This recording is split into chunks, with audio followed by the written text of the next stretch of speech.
Hey, what's up you guys? Welcome back to F-Zero GX. Last time, we beat the Emerald Cup as the Skull.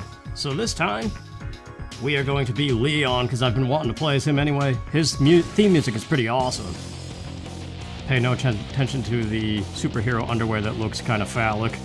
But Leon is from the war-torn planet of Zao, where he lost both of his parents during the big war 12 years ago. As the planet suffered through the after effects of the war, it was decided that Leon should be the representative pilot, I guess. A symbol of hope for the ailing planet. Leon has a great track record in the F-Zero races as a result of his well-balanced abilities, and he desperately wishes to become champion in order to save the children of Zao from poverty. I read that if you beat it on Master Mode, his ending, apparently characters have endings too, but he has a nod to Deep Purple's Highway Star. If his theme song is any indication there of like the type of music that this dude might like, I don't know. But we are bumping up to standard because it's time for the Ruby Cup again. And we don't have a new cup to play, so yeah, let's do it. CCA. Not to be confused with CCR, another really good band. So I have a funny story for you if you're kind of sick of racing commentary. Similar to Leon having a scar over his eye, I had the bright idea of soaking my glasses in a glass of glass cleaner overnight, and now the lenses are ruined, so I can barely see out of my left eye. I could put in contacts, but they're a precious commodity, man. Yeah, it wasn't my brightest thing, but oh well. That's another several $100s I'm gonna have to be spending to go to the eye doctor to get replacement. I needed new frames anyway, but yeah. So Mute City, standard difficulty. This is how, when I did a Let's Play of F-Zero X on N64, we started in standard and did expert. We didn't even touch novice because I said it was too easy. But I also had a better idea of what I was doing back then, as opposed to this game. But what I've noticed is this is the exact same Mute City, it just looks different because GameCube graphics. But you know what? I still prefer the N64 look. But this, the two strips, and then the loop looks different. But it is still the same layout, pretty much. So boost is what we gotta do. I cranked up his stats to max speed a little bit, like one notch over, just to kind of aid his turning to something I'm more used to. Because there's all kinds of things. It's not just acceleration and max speed, and it's not just grip and boost and body. There's also weight at play with each of these characters. So while two people could be CCA grade, for example, they might behave differently because their weight is different. I don't know, there's all kinds of hidden statistics, but that was easy. Easy enough. Casino Pals. Oh yeah, we're gonna have to omit Sand Ocean, which is next, because it runs like crap. So it's gonna be a shorter video, I guess, because we're cutting out a whole race. But this one, I don't remember this one too much.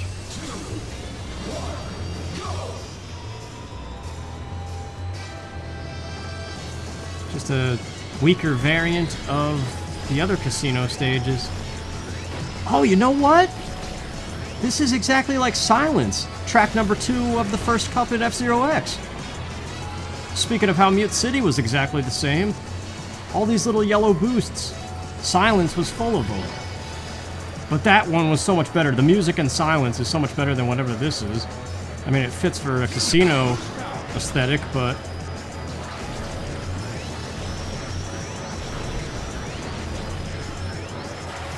it doesn't have quite the immersion of, oh yeah, this is awesome. It's still cool. The key role of music in video games. Sometimes it's overlooked by reviewers and stuff, or just a passing mention, but it plays a bigger role sometimes, I would say. Sound effects too. The boost speed noise in N64 is better than it is in this game. It's very subtle, like I said in the very first episode of this.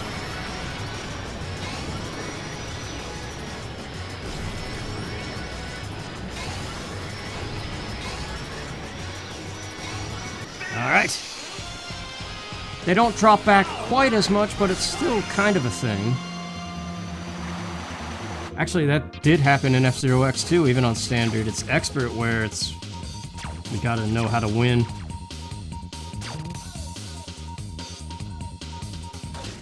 I'm actually worried about the next cup, Sapphire. Alright, well, I'll see you because we're cutting this one out.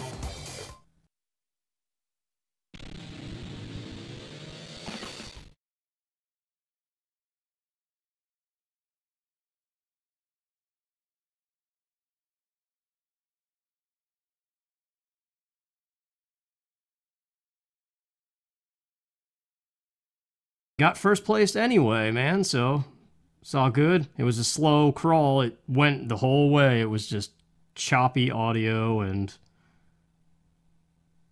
much slower. So now I'm going to be messed up for the next thing because I'm used to playing at a slower speed. Loop Cross. I don't remember this one too well either. But we're in good standing. That's all state stand. Are you in good hands?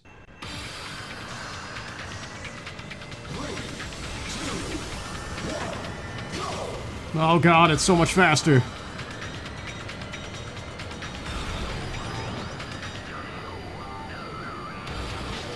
It's okay, the important thing is how lightly you touch the stick. That can be misinterpreted, but wise advice all the same. Oh yeah, that's right and left paths. Oh, that's cool that they alternate though. So if you choose to go for shields first, you still get a boost if you stay straight.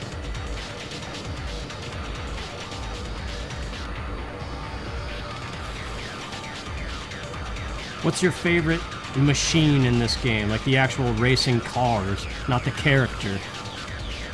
So Leon's thing is kind of neat, but I guess it's supposed to be like a mohawk on top.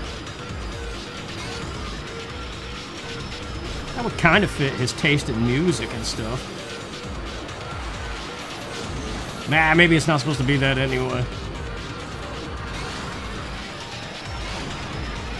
Still didn't play as Biorex. His Fang Mobile is kind of cool looking. They're all pretty neat in their own way, except for the big box ones. I don't like Blood Falcon. This is just a van with like 4 jets on the back. And then there's that one that looks like a croissant. That wild boar or whatever that we rammed into in Chapter 4.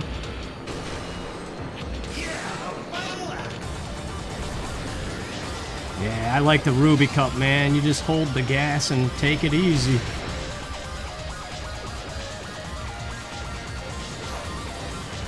After playing the Emerald Cup, I can kind of appreciate better the wideness of these tracks in this cup.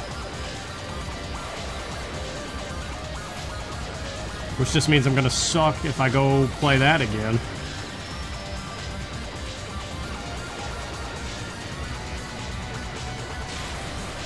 Leon's cool looking. I think he's supposed to... well, he's not supposed to be. He's his own character, but his portrait there on the left... dang it, man. I remember when that Star Fox Grand Prix rumor was going on. I think it was Game Explain or something was doing a discussion video on it. And they mentioned this guy as being sort of like a Star Wolf look-alike, in addition to the whole James McCloud thing. But he's a lion, I thought. Or no, I guess he is a wolf. Wolves have tails, yeah. And his name is Leon, who's a Star Wolf pilot. Oh yeah, this one.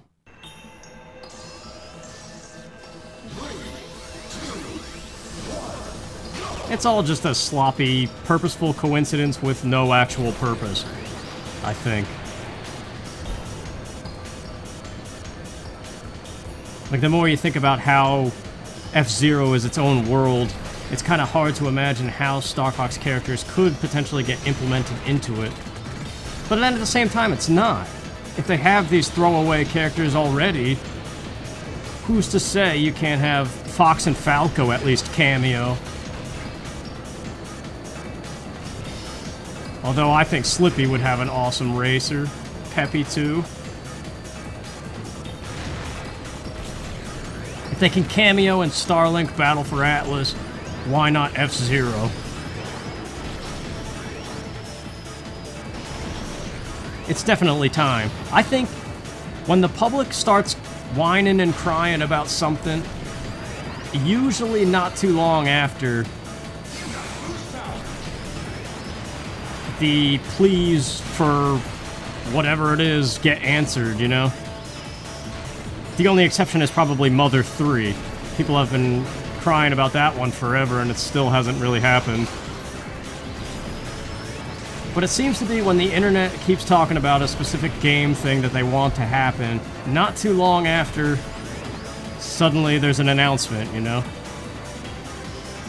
And I think F-Zero is at that point where people are like, where the heck has it been for 20 years? Wave Race and 1080 I can understand a little bit more because they are less.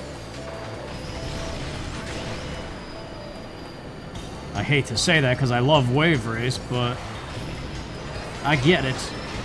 All of them, including Star Fox, every single one of those franchises, Wave Race, F-Zero, 1080, and Star Fox, all of them have been... They were created to show off technology.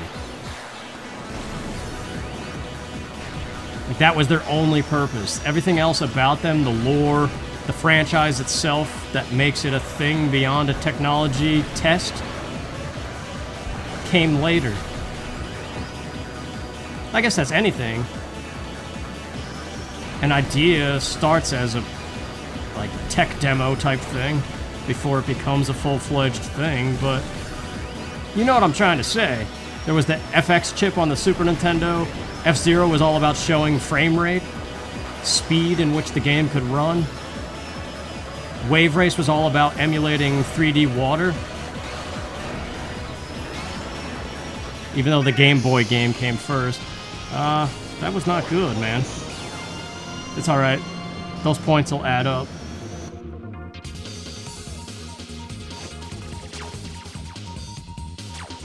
Actually, 1080, I don't know what... Maybe 1080 is the least that was made on purpose for a tech demo thing.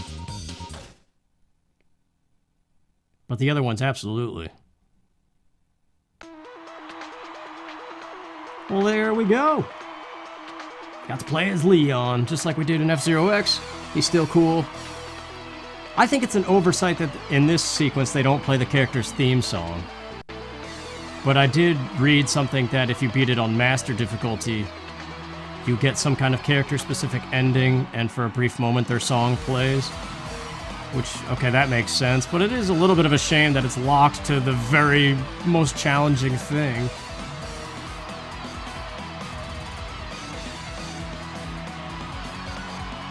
Like I said, I think if they do a Switch one, there's a lot of polish they could add to it.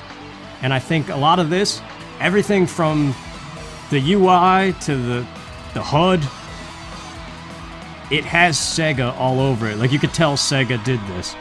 If you've played anything else Sega did in the 2000s.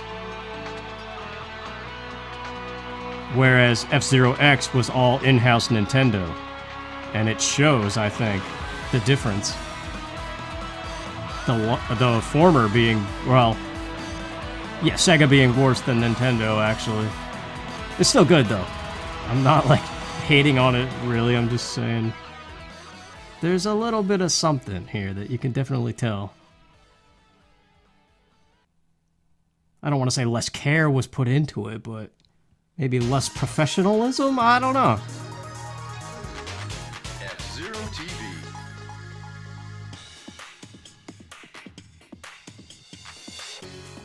From the special F-Zero GP venue, we're broadcasting an interview with the Grand Prix champion. Has anybody ever cosplayed as this dude? Look at his shirt and his tie, his hair.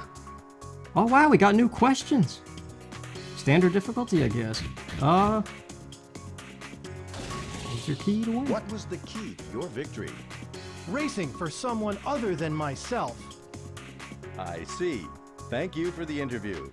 That's it, everyone. That was a lot of motion for such a careless response.